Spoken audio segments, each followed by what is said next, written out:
Alright, so while the motor was out, I took out my fuel injector connection, 1700cc injectors, got these flow tested, cleaned. Everything seems to be okay with them, so got those cleaned. They were a bit gunked up from me having them for about, I think I had them for about 8 months on the car, but not even like 2,000 miles we ran through. So since the car was down, I kind of wanted to get these cleaned just to be on the safe side.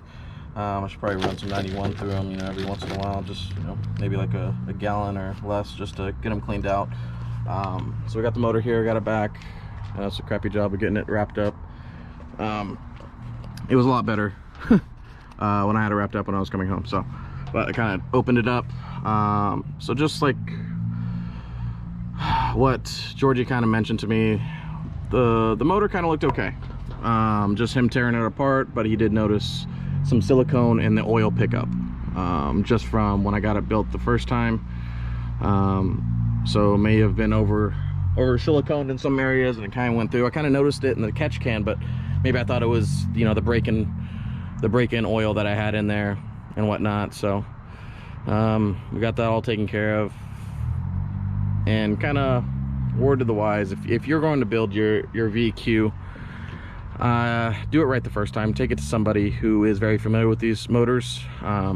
Georgie did point out to me that when he was taking apart, you can't really see it, but it's back in there on the upper oil pan.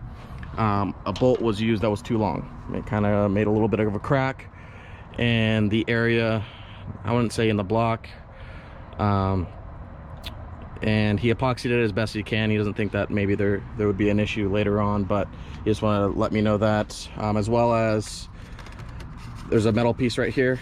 Once I tear it apart, I can kind of show you. He replaced the portion. It kind of goes on top of the cam on the corner there. That one had a longer bolt too, so that one had a crack in it. And I was noticing some oil dripping down through here and kind of around this area as well.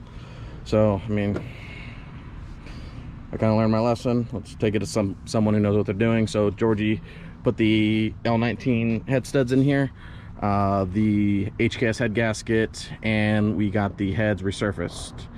Georgie also kind of made a mistake on his end, kind of come up on my end. He got the full head just reassembled and rebuilt.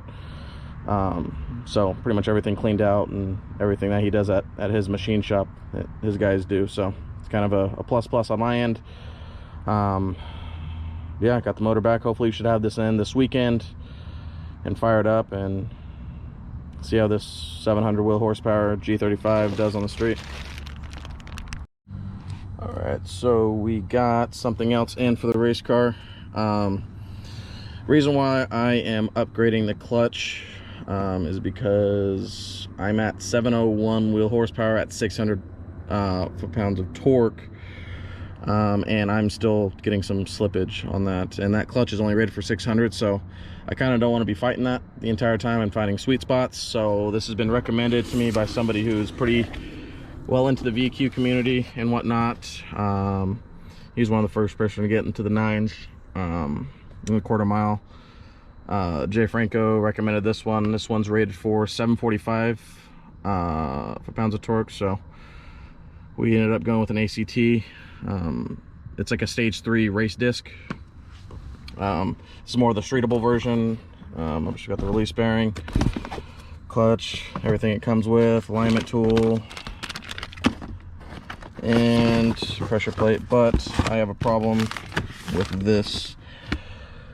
So I got my motor back from Georgie down south, and he forgot to give me my bolts back, because when I delivered the motor, I had the clutch on there. Probably my fault. I should have taken it off and just, you know, kept everything. But I got the flywheel back. He resurfaced it. He resurfaced the flywheel, so thank you for that. But he didn't have to do that because he thought it was his, so I got that back resurfaced, which I was going to resurface it before putting this new clutch on. So, but I didn't get the crank bolts for the flywheel, but I ordered those because I knew I didn't have them. And then I thought this came with pressure plate bolts, and it doesn't. So now we are a day behind. But in here we got the flywheel bolts and these, and so we're just waiting on the the pressure plate bolts. I don't think, yeah, these definitely don't come with them, so I need 9 of those, so we're a day behind.